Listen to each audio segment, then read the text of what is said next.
হঠাৎ করেই যেন দাবার চালটা এবার পরিবর্তন হতে যাচ্ছে। লিওনেল মেসি ইন্টার মায়ামি ছেড়ে যেন এবার পাড়ি জমাচ্ছেন ম্যানচেস্টার সিটিতে। শেষ 12 ম্যাচের মধ্যে 9 পরাজয়, জয় 1টি এবং বাকি 2টি ড্র হয়েছে। ব্যক্তিগতভাবে এমন বাজে অবস্থায় কখনোই পড়তে হয়নি ম্যানচেস্টার বস পেপ গার্দিওলাকে। বর্তমানে তার দলে আছে লিগ টেবিলের 6টি স্থানে। আপাতত ঠিক কোনো পরিকল্পনাতেই দলকে সাফল্য এনে দিতে পারছে না সময়ের সেরা এই কোচ।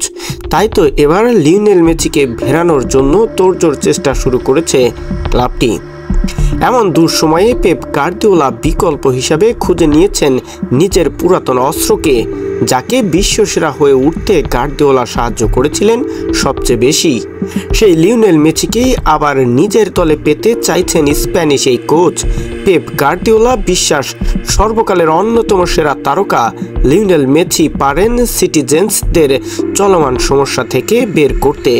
ইতালিয়ান গণমাধ্যম ট্রুটো স্পোর্টসের এক খবরে এমনই দাবি হয়েছে, আর সেটা সামাজিক যোগাযোগ মাধ্যমে এক্স এ সাবেক টুইটার বেশ সাড়াও ফেলেছে বিগত কয়েকদিনে।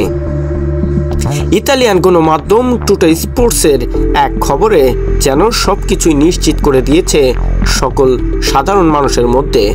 গণমাধ্যমটির দাবি অনুযায়ী 6 মাসের জন্য লিওনেল মেসিকে ধারে ইংল্যান্ডে নিয়ে আসতে চান গার্দিওলা, আর প্রস্তাবটি এরই মাঝে চলে গিয়েছে মেসির বর্তমান ক্লাব ইন্টার মায়ামির কাছে।